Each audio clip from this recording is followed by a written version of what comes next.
안녕하세요, 여러분! 자, 이번 시간은요, 힘들 때 힘을 빼면 힘이 생긴다. 바로 어디겠습니까? 중간 두 번째 내용을 같이 공부해 보도록 합시다. 자, 그러면 역시 강의한 내용을 먼저 들어야겠죠? 강의한 내용으로 들어가 보도록. 이 카메라라고 하는 것이 말이죠. 평소에 이렇게 막 잘 웃던 사람도 카메라를 정색하고 들이대면 표정이 굳죠. 결혼식 같은 데서도 자, 신랑 신부 하객 올라오세요. 카메라 여기 보세요. 자, 밀착하시고 45도 어깨 하시고 자, 웃으세요. 하나, 둘 이러면서 찍으면 결과가 어떻게 되죠? 이렇게 되잖아요. 입꼬리에 경련이 일어나고. 그게 다 힘이 들어가서 그런 거거든요. 나는 오래갈 사진에 잘 나와야 된다라고 생각하는 것도 있고.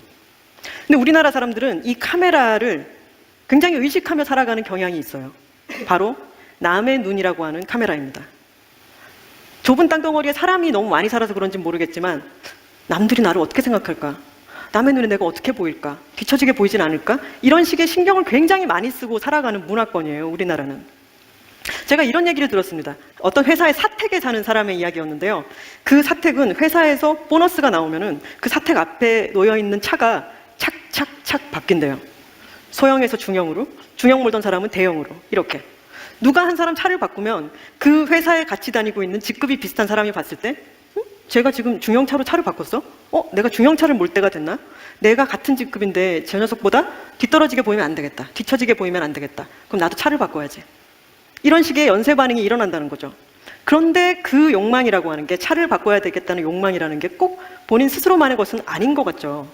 그거는 남의 눈이라는 카메라를 의식한 욕망일 수 있어요. 그럴 경우에 만다꼬라고 질문을 해봐야 됩니다. 만다꼬 내가 차를 바꿔야겠다고 생각을 하지? 지금 차도 멀쩡히 잘 쓰고 있는데 차를 바꿀 게 아니라 내가 오래전부터 하고 싶었던 뭔가를 해봐야겠다. 이렇게 생각을 할 수도 있는 거고, 내가 완전히 반하지는 않은 사람과 지금 만나보고 있을 때 주변에 있는 사람들이 결혼 안 해? 국수는 언제 먹여줄 거야? 라고 얘기를 해서 압박감을 느낄 때도 만다꼬 저 사람들이 나 대신 결혼 생활 해줄 건가? 아니잖아요. 내가 이 사람이 너무 좋아서 자연스럽게 결혼을 해야겠다가 아니라 결혼을 해야 되는 때가 됐는데 옆에 이 사람이 있으니까 결혼하는 거는 아무래도 아닌 것 같아 라고 판단을 내릴 수가 있겠죠. 애한테도 야 들어가서 공부해라 이렇게 잔소리를 하다가도 스스로 만다꼬라고 물어볼 수 있겠죠. 이게 정말 저 애를 위한 걸까? 저렇게 공부가 취미가 없는 애를 공부해라라고 압박하는 것은 혹시 내가 내 자식이 성적이 잘 안 나오면 남들 눈에 창피하기 때문에 그렇게 생각하고 있는 건 아닐까? 라고 자기 스스로 성찰을 해볼 수도 있겠죠. 저는 카피라이터 출신이기 때문에 사람들에게 스스로의 욕망이 아닌 욕망을 주입하는 기술을 갖고 있어요. 이런 차를 몰아라. 이런 코트를 입어라. 이런 집에서 살아라. 사람들이 어떤 것을 굉장히 강렬하게 원하게 될 때는 그게 스스로만의 욕망이 아닐 수가 있어요. 저는 그런 기술을 갖고 있기 때문에 여러분께 이 만다꼬를 되새겨보기를 권합니다. 뭔가를 굉장히 갖고 싶어질 때 만다꼬라고 스스로에게 질문을 해보면 이게 정말로 내가 그것을 원하는 건지 아니면 어떤 기술에 휘둘려서 잠시 그렇다고 착각하는 건지 그것에 대해서 생각할 시간을 벌 수도 있죠. 이 친구는 제가 같이 사는 친구인데요. 마라톤을 해요. 이 친구의 말에 따르면은 마라톤의 백미는 다 힘들게 뛰고 나서 시원하게 마시는 맥주에 있다고 합니다. 사람들은 인생을 마라톤에 비유하기를 좋아하죠. 인생 마라톤이야. 너 지금 보면 뒤처진 것 같아도 길게 보면은 언젠가는 역전할 수 있으니까 쉬지 말고 뛰어야 돼. 이렇게들 얘기를 하죠. 그렇기 때문에 힘이 너무 빠져있고 기진맥진해 있는 사람에게도 사람들은 뭐라고 응원하죠? 힘내! 할 수 있어! 힘내! 라고만 응원하죠. 하지만 양의지 선수가 이현승 선수한테 했던 것처럼 그 사람이 잘 살게 도와주고 싶을 때는 힘을 빼도록 도와주는 게 더 나을 때도 있어요. 인생을 마라톤에 비유하는 사람들은 죽을 때까지 쉼 없이 달리고 또 달리라고 얘기를 합니다. 저는 그런 분들에게 물어보고 싶어요. 그럼 맥주는 어디 있나요? 저는 최선을 다해서 인생을 살라라고 하는 말에 반대하지 않습니다. 저 또한 최선을 다해서 살고 있어요. 근데 그 최선은 달리고 또 달리고 쉴 새 없이 달리는 게 아니에요. 저의 최선은 최선을 다해서 쫓기는 마음 없이 쉴 때도 있고요. 최선을 다해서 게으름을 부리면서 힘을 비축할 때도 있고요. 최선을 다해서 남의 것이 아닌 내 인생을 살려고 질문을 던질 때도 있고요. 물론 최선을 다해서 달릴 때도 있지만 최선을 다해서 맥주를 마실 때도 있습니다. 자, 여기까지가 중간 두 번째 내용이었고요. 자, 그러면 내용으로 다시 우리 들어가 보도록. 자, 중간 두 번째 부분 내용 흐름을 봅시다. 우리나라 사람들은 남의 눈을 지나치게 의식하더라서 카메라 뭐 얘기했었죠. 내가 카메라 때문에 긴장이 되는 거였어. 막 이렇게 하면서. 자, 그러면서 예를 들었죠. 어떤 회사의 사택. 자, 사택이라는 것은 회사에서 근무하는 직원들에게 이제 거기서 살으라고 주는 집을 우리가 이제 사택이라고 하는 거예요. 어쨌든 회사의 사택에 사는 사람들이 이웃을 따라서 차를 막 샥샥샥 바꾸더라. 뭐 그거. 그래서 남의 눈을 의식한다라고 하면서 이제 예를 든 거였죠. 자, 그러면서 어떤 욕망이 생길 때 내가 바꾸고 싶어. 저걸 가지고 싶단 말이야. 뭐 이런 욕망이 생길 때 그럴 때마다 만다꼬를 한번 떠올려보고 정말로 내가 만다꼬 원하는 것이었을까라는 것을 한번 떠올려 보라는 거였죠. 성찰이라는 것을 우리가 생각해보고 반성해보는 것을 말하는 겁니다. 자, 인생이 마라톤, 이제 마라톤하는 친구 얘기하면서 인생이 마라톤이라고 대부분 얘기를 한다. 그래서 그런다고 해도 있는 힘껏 열심히 화이팅 할 수 있어요. 열심히 해! 이렇게 하는 것만이 최선이 아니다. 만다거를 떠올려 보세요. 이제 이렇게 얘기를 하고 있죠. 자, 그러면 이제 내용으로 우리 들어가서 역시 중요한 거 뭐라 그랬지? 어느 부분에 어떤 설득 전략이 쓰여 있는지 여러분들이 잘 보셔야 하는 겁니다. 자, 그럼 자기가 이제 카메라 때문에 긴장을 했었구나 하면서 이 카메라라고 하는 것은 말이죠. 자, 여기서부터 평소에 여기서부터 쭉 일어나고 여기서까지. 자, 평소에 이렇게 막 잘했던 사람도 막 손가락 막 이렇게 부이 막 했죠. 그러면서 카메라를 정색하고 들이대면 표정이 굳죠.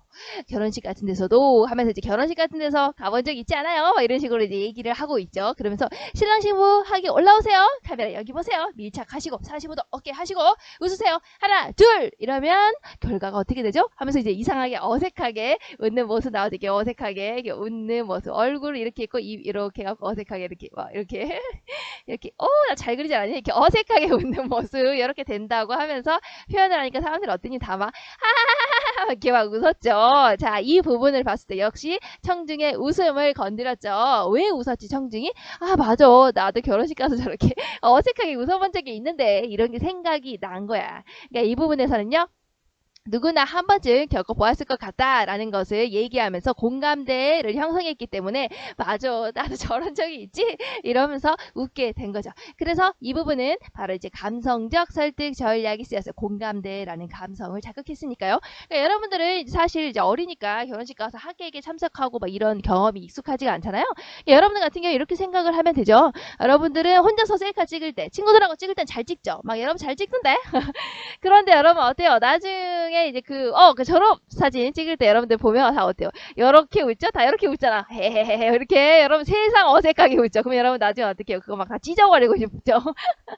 자, 그런 얘기라고 생각하시면 돼요. 여러분들한테 졸업 사진 찍을 때 그렇게 어색하게 입꼬리 경련이 올라가고 어색하죠? 이렇게 하면 여러분 어때요? 하하 맞아.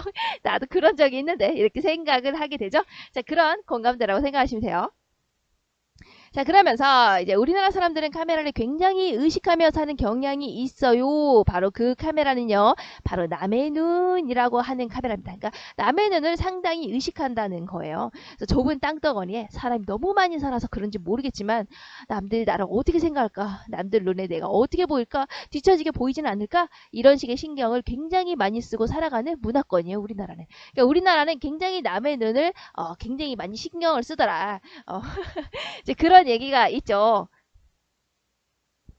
자, 그러면서 이제 어떤 회사의 사택에 사는 사람의 이야기였는데요 하고 예를 들고 있어. 남의 눈을 굉장히 의식하더라 우리나라 사람들이 하면서. 자, 그 사택은요, 회사에서 보너스가 나오면 그 사택 앞에 놓여있는 차가 착착착 바뀐대요. 소형에서 중형으로, 중형 몰던 사람은 대형으로 이렇게. 자, 그러니까 돈을 이렇게 벌게 되면은, 보너스가 나오게 되면은 차가 바뀐다는 거야. 자, 그러면 그거는 그럴 수 있죠. 근데 중요한 건 이거지. 누가 옆에 사람이 차를 바꾸면 그 회사에 같이 다니고 있는 직급이 비슷한 사람을 봤을 때, 아니, 저 사람이 차를 바꿨어? 내가 차를 바꿀 때가 있나? 그러니까 자기가 진짜 차를 바꾸고 싶어서 바꾼다기보다는 나랑 비슷한, 직급에 있는 사람이 보너스를 받았다고 차를 바꿨잖아. 더 좋은 걸로. 그럼 내 차도 지금 바꿔야 될 시기인가? 이렇게 생각을 하게 된다는 거야. 남의 눈을 의식하기 때문에 그런다는 거예요. 그래서 내가 같은 직급인데 전주석보다 뒤떨어져 보이면 안 되겠다. 뒤쳐져 보이면 안 되겠다. 그럼 나도 차를 바꿔야지. 이런 식의 연쇄 반응이 일어난다는 거예요. 자, 그런데 그 욕망, 바꾸고 싶다라는 욕망, 저 차를 바꿔야겠다라는 그 욕망이라는 게 본인 스스로의 것만은 아닌 것 같죠. 방금 얘기했죠. 사택의 예를 들면서 내가 진짜 차를 바꾸고 싶어서 바꾼다기보다는 나하고 비슷한 직급에 있는 사람이 지금 보너스를 받아서 더 큰 차로 바꾸잖아. 더 큰 차로 업그레이드 하잖아. 그러니까 내 차도 그럼 바꿔야 되지 않을까? 갑자기 내 차 초라해 보이는데 이렇게 된 거예요. 그래서 이것은 다 모두 다 남의 눈이라는 카메라를 의식한 욕망 이 아닐까요? 이렇게 얘기를 하고 있죠. 그래서 여기서부터 여기까지가 여기서부터 우리나라 사람들은부터 욕망일 수 있어요. 지금까지 읽은 여기까지가 내려보시면 바로 여러 가지의 예, 방금 사택의 예를 들었죠? 그런 거를 근거로 해서 우리나라 사람들이 남의 눈을 의식한다. 얘기하고 싶은 건 이거지. 우리나라 사람들이 남의 눈을 의식한다. 이것을 뭐의 예를 든 거니? 바로 이제 사택의 예를 들어서 제시하고 있죠. 논리적으로 얘기를 하고 있죠. 그러니까 여기서는 이성적 설득 전략이 쓰였구나라고 볼 수가 있어요.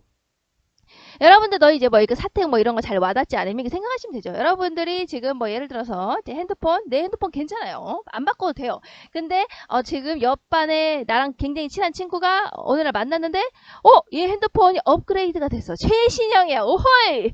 자, 그리고 또 학원을 갔는데 학원 옆에 친구가 또 핸드폰을 바꿨어. 업그레이드 됐네. 최신형이야. 하! 자, 그럼 여러분 어떻게 됩니까? 갑자기 내 핸드폰 초라해 보이죠? 바꿔야 되나? 나 핸드폰 바꾸고 싶은데 나도 이렇게 된다는 거야. 그 얘기를 하고 있는 거야. 근데 그때 너 바꾸고 싶다! 라는 그 욕망이 진짜 본인 스스로의 욕망이 아니라 남의 눈이라는 그 카메라를 의식해서 여러분들이 가지게 된 욕망이야! 이 욕망 덩어리 여러분 아시겠습니까? 자, 그러면 이럴 때 볼게요. 자, 이렇게 여러분들이 막 바꾸고 싶다, 가지고 싶다, 이런 욕망이 들 때요. 자, 여기서 말했죠? 이럴 때 바로 만다꼬라고 질문을 해봐야 됩니다. 만다꼬 내가 차를 바꿔야겠다고 생각하지? 지금 차도 멀쩡히 잘 쓰고 있는데 여러분들 핸드폰 생각하시면 돼요.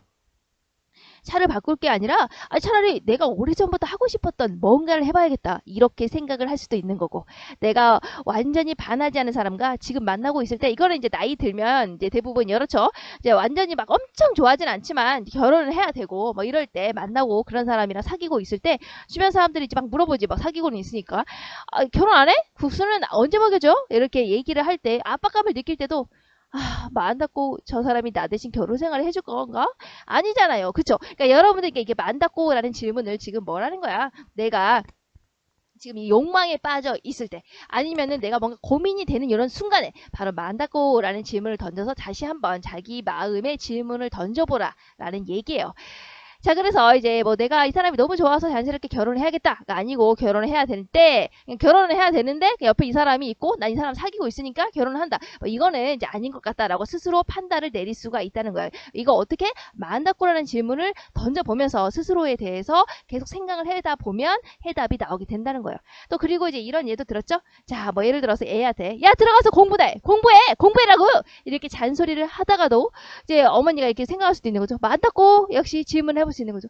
만다꾸 내가 얘한테 공부해라고 하는 거지? 이렇게 하는 질문을 던져보면 자기 자신에게 이제 생각을 해볼 수가 있다는 거예요. 어떻게? 내가 진짜 저 애를 위해서 공부해라고 말하고 있는 걸까? 아니면 공부에 이렇게 취미가 없는 애한테 공부해라 이렇게 말하는 것이 내가 내가 내 자식이 성적이 잘 안 나오면 남들 눈에 보기에 창피하기 때문에, 옆집 애가 저기 1등 했대, 또 옆집 애가 오늘 뭐 10등 올랐대, 점수가 더 많이 올랐대, 이런 얘기를 들으면 우리 애는 그렇게 안 됐는데 너무 창피해, 그러니까 너 들어가서 공부해 이렇게 말하고 있는 건지, 그러니까 그 애를 진짜 내가 걱정해서 공부해라고 하는 건지, 아니면 내가 남의 눈이라는 그런 것을 의식해서, 카메라를 의식해서 공부해라라고 말하고 있는 건지 생각해 보라는 거야. 만다꼬라는 질문을 던져 봄으로써 그러라는 거죠. 자, 그래서 이럴 때 여기서부터 해볼 수도 있겠죠. 여기까지가 여기였죠. 여기서부터가 쭉쭉쭉쭉쭉쭉 내려가서, 자, 사람들이 지금까지 했던 말과 이제 그런 것들과 생각을 돌아볼 수 있게 함으로써, 그러니까 이제 너네들 그러지 않았었니? 뭐 이런 식으로 해보면서 이제 바람직한 삶을 살고 싶다. 대부분 그렇죠. 사람들이 바람직한 삶을 살고자 하는 사람들의 그 욕망, 나도 바람직하게 살고 싶다라는 욕망을 자극하고 있기 때문에 이 부분에서는 이제 감성적 설득 전략이 쓰였구나라고 볼 수가 있습니다. 자, 그럼 여기 밑에 부분, 이제 이 부분이 이제 아무래도 좀 중요하겠죠. 그래서 이 부분을 잘 봅시다. 자, 저는 카피라이터 출신이기 때문에요. 자, 카피라이터가 뭡니까? 선생님이 카피라이터 적어놨죠? 광고에 글귀를 만드는 사람을 카피라이터라고 하는 거예요. 그러니까 여러분들 뭐 예를 들어서 나는 핸드폰을 바꿀 생각 아니면 애플워치를 사고 싶다라는 생각을 1도 하지 않았어요. 하지만 어느 날 내가 뭐 유튜브 광고나 광고를 보고 있는데 애플워치가 빠바바밤 막 지나가면서 여러분들 가지고 싶지 않습니까? 아, 여러분들 이거 최신 유행에 뒤처지면 안 되겠죠? 뭐 이런 식으로 하면 어떻게 그런 광고 문구를 보면 어떻게 됩니까? 나는 그 유행에 뒤처진 사람인가? 저걸 사야 되나? 애플워치 가지고 싶어! 이렇게 된다는 거야. 자, 아시겠죠? 자, 그거 내가 만들어 본 경험이 있거든요. 지금 그 얘기를 하고 있는 거예요. 내가 그 광고의 글귀를 만들어 본 적이 있거든요. 내가 그렇게 욕망을 주입해 본 적이 있는 사람이거든요. 그래서요, 저 잘 알고 있어요. 이렇게 얘기하고 있는 거죠. 자, 그렇다고 본다면 자신이 어떻습니까? 카피라이터 출신이라는 그런 어떤 전문성을 내세우면서가 뭡니까? 내세우면서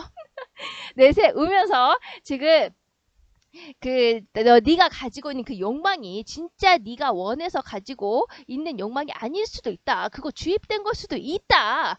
다시 한번 생각해 봐라. 라는 내용을 좀 더 설득력 있게 전달할 수 있게 되는 거죠.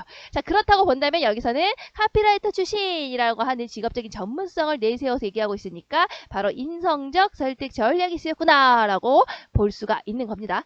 그럼 내용을 볼게요. 그래서 사람들에게 스스로 욕망이 아닌 욕망을 주입하는 기술을 갖고 있어요. 너 이거 가지고 싶지? 핸드폰 가지고 싶지? 바꾸고 싶지? 뭐 이렇게. 그래서 이런 차를 몰아라. 차 바꾸고 싶죠. 이런 코트를 입어라. 코트 입고 싶죠? 사고 싶죠? 이런 집에서 살아라. 갑자기 집을 계약해야 될 것 같죠? 자, 이런 식으로. 자, 어떤 사람들이 그러니까 자기가 욕망을 주입해 본 적이 있다는 거야. 내가 이런 일을 해봤으니까요. 그래서 사람들이 어떤 것을 굉장히 강렬하게 원하게 될 때는 그것이 스스로만의 욕망이 아닐 수도 있다는 거야. 왜냐? 그런 기술을 내가 갖고 있기 때문에 여러분들에게 이 마음 닫고 다시 한번 자신을 되돌아보는 주문을 외워보기를 권합니다. 라고 말하고 있는 거예요. 그래서 뭔가를 굉장히 갖고 싶어질 때 진짜 자신의 욕망인가 하는 질문을 던져보라는 거야. 어떻게 하면서 마음 닫고 라고 스스로에게 질문을 해보면 알 수가 있다는 거죠. 내가 그것을 진짜 원하는 건지 아니면 어떤 기술에 휘둘려서 이렇게 뭐 광고를 봤다든지 아니면 옆에 사람이 바꿨으니까 뭐 그런 거에 휘둘려서 잠시 그렇다고 생각하는 건지 착각하는 건지 그것에 대해서 생각할 시간을 벌 수도 있다. 그러니까 만다꼬라는 질문을 떠올려 봐라 라고 얘기하는 거죠. 그러면서 이제 마라톤 하는 친구의 사진을 띄우면서 얘기를 하고 있었죠. 그러면서 마라톤 하는 친구가 이 친구의 말에 따르면 마라톤의 백미는 자, 막간 TMI 시간을 보시면서 백미가 무슨 뜻이냐? 백자는 흰백자고요. 미는 눈썹 밑자. 이게 눈이라는 뜻이고 눈 위에 있는 거 이게 뭐겠니? 눈 위에 있는 거니까 이게 눈썹이 되겠죠. 자, 눈썹, 흰 눈썹이죠. 여럿 중에 가장 뛰어난 사람이나 물건을 가리킬 때 사용하는 말이에요. 가장 뛰어난 사람. 그래서 고사성어가 있는데요. 뭐 다 보진 않을 거고 이제 유비가 어느 날 사람을 모집을 하고 있었죠. 일을 해야 되니까. 그런데 알게 됐다는 거야. 형양에 마시 오형제가 있는데 모두 재주가 뛰어난데 그래서 불러볼까요? 라고 했다는 거야. 그래서 마시 오형제를 불러봤는데 그 중에서 마량이라는 애를 아십니까? 라고 하니까 백미라고 했다는 거야. 다들 뭐 쌀 생각나지만 그거 아니고 눈썹, 하얀 눈썹이에요. 자, 그렇게 마량에 대해서 물었는데 사람들이 다 백미가 뭐지? 라고 하니까 마량이 가장 뛰어난데요. 마시 오형제 중에서 가장 뛰어난데 눈썹이 하얘서요 백미라고 부른답니다. 라는 데서 유리한 거예요. 그래서 이게 마시 오형제인가 봐. 보니까 얘가 눈썹이 하얗죠? 그러니까 얘가 백미네. 그래서 가장 뛰어난 사람, 가장 뛰어난 것을 우리가 이제 백미라고 부르는 겁니다. 막간 TMI. 자, 그래서 다시 돌아오면 마라톤의 백미는 그러니까 마라톤을 하면서 가장 좋은 거는 바로 뭐냐? 힘들게 뛰고 나서 시원하게 마시는 여기서 이제 맥주라고 했죠. 근데 여러분 이제 중학생이니까 음료라고 여기다 쓴 거예요. 그래서 음료에 있다고 합니다. 여러분 생각하시면 돼요. 열심히 뛰고 나서 여러분들 마라톤 하는 거 열심히 힘들어 뛰고 나서 시원하게 마시는 콜라 한 잔. 이게 바로 마라톤의 백미예요. 라고 얘기하는 거야. 마라톤에서 가장 좋은 거죠. 이렇게. 자, 그래서 이제 그걸 보면서 이 사람이 얘기를 하고 있는 거야. 사람들은 보통 인생을 마라톤에 비유하기를 좋아하죠. 인생은 마라톤이야, 너. 지금 보면 뒤처진 것 같아도 길게 보면 언젠가 역전할 수 있으니까 너 쉬지 말고 뛰어야 돼. 이렇게들 얘기를 하죠. 그렇기 때문에 힘이 너무 빠져있고 기직맥주에 있는 사람에게도 사람들은 뭐라고 응원하죠? 힘내! 넌 할 수 있어! 힘내! 이렇게 한다는 거야. 그러니까 힘이 너무 빠져있는 사람에게도 사람들은 어떻게 응원한다고? 힘내! 넌 할 수 있어! 화이팅! 힘내! 힘내! 이렇게 응원을 한다는 거야. 자, 그런데 이 사람 얘기하고 있죠. 양의지 선수가, 우리 다시 야구 선수 이야기로 가서, 양의지 선수가 이현승 선수에게 했던 것처럼 그 사람이 진짜로 잘 살게 도와주고 싶을 때는 오히려 힘을 빼도록 도와주는 게 더 나을 수도 있어요. 오히려 힘을 막 계속 주고 열심히 해야 돼 라고 하면 얘기했었죠. 긴장해서 더 이상 더 못할 수도 있다고. 그러니까 그럴 때 진짜 그 사람을 원한다면, 도와주고 싶다면, 진짜 그 사람이 잘 되길 원한다면 오히려 힘 빼게 도와주는 게 더 나을 수도 있다는 거야. 그래서 인생을 마라톤에 비유하는 사람들은 죽을 때까지 달리고 달리고 달리고 라고 얘기를 하지만, 저는 그런 분들에게 물어보고 싶어요. 그러면 음료는 어디 있나요? 바로 나에게 쉴 수 있는 건 언제 있나요? 나는 언제 쉴 수 있나요? 그 말이야. 저는 최선을 다해서 인생을 살라라고 하는 말에는 반대하지는 않습니다. 하면서 이제 여기서부터 저 또한 여기서부터 아닐 때도 있습니다까지. 자, 설득의 세 가지 요소 기억나시죠? 말하는 사람, 그리고 전달하는 메시지가 논리적이어야 된다는 거야. 메시지가 말이 되어야 된다. 이게 바로 이성적 설득 전략이었죠. 자, 이게 보시면 이제 논리적으로 이 얘기를 하면서 메시지를 가지고 설득을 하고 있어요. 자, 뭐하고 얘기하고 싶다고? 인생에서는 힘을 줄 때는 주지만 뺄 때는 좀 쉴 때는 쉬어야 된다를 말하고 싶다고. 그걸 말하고 싶어서 어디다가 지금 빗대서 표현하고 있지? 마라톤에다가 지금 빗대서 표현을 하고 있죠. 자, 볼까요? 저 또한 최선을 다해서 살고는 있어요. 그런데 그 최선이라는 게 달리고 또 달리고 쉴 새 없이 달리는 게 아니에요. 저의 최선은요, 최선을 다해서 쫓기는 마음 없이 쉴 때도 있고요. 최선을 다해서 게으름을 부리면서 힘을 비축할 때도 있고요. 최선을 다해서 남의 것이 아닌 내 인생을 살려고 질문을 던질 때도 있고요.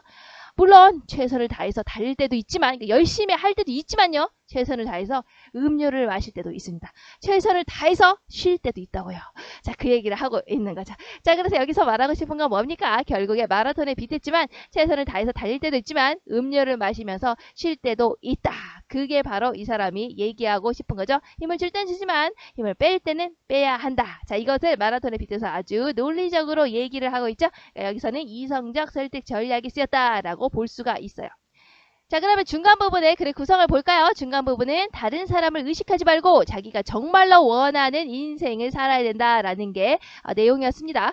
자, 그럼 중간 두 번째 부분에 쓰인 말하기의 설득 전략을 볼까요? 첫 번째 이성적 설득 뭐였습니까? 여러 가지 예를 근거로 해서 우리나라 사람들이 남들의 눈을 지나치게 의식을 하더라. 그 회사 사택에 예 있었죠. 막 그런 거 라든지 아니면 또 뭐 있었을까? 공부해! 라고 말하는 거 하면서 애한테 공부해! 하고 잔소리를 하다가도 생각을 해보면 이게 진짜 옆에 있는 사람이 더 공부를 잘하니까, 옆에 있는 애가 더 잘하니까 우리 애는 그렇지 못하니까 내가 그렇게 생각하는 게 아닐까? 남들 눈에 창피하기 때문에 그렇게 생각하고 있는 게 아닐까? 이렇게 하면서 아마 다 되돌아보세요. 그렇게 하는 게 아닌가요? 자, 되돌아보세요. 그때 만다고라는 질문 되돌려보세요. 자, 라고 했죠. 자, 이런 걸 보면 사람들이 했던 말과 생각을 다시 한번 되돌아보게 함으로써 바람직하게 살고 싶어하는 사람들의 욕망, 난 바람직하게 살고 싶어 하는 그 욕망을 자극했다라고 보면 감성적 설득 전략. 자, 그리고 또 있었죠. 저는요 카피라이터 출신이기 때문에요. 자, 카피라이터 얘기를 했죠. 내가 그 욕망 주입해 본 적이 있거든요. 제가 그 일을 해봤거든요. 그러니까 여러분들이 지금 가지고 싶다라고 생각하는 그 욕망이요, 진짜가 아닐 수 있다고요. 본인의 욕망이 아닐 수 있다는 거 저 알고 있어요. 왜냐하면 제가 해본 적이 있거든요. 하는 자신의 전문성을 내세워서 설득을 하고 있죠. 그러니까 이 부분은 인성적 설득 전략이 쓰였구나 라고 볼 수가 있는 거예요. 자, 여기까지가 중간 두 번째 얘기였고요. 자, 이어서 이제 우리 끝부분 보면 되겠죠? 그럼 다음 시간에 끝부분에서 만나도록 합시다. 안녕!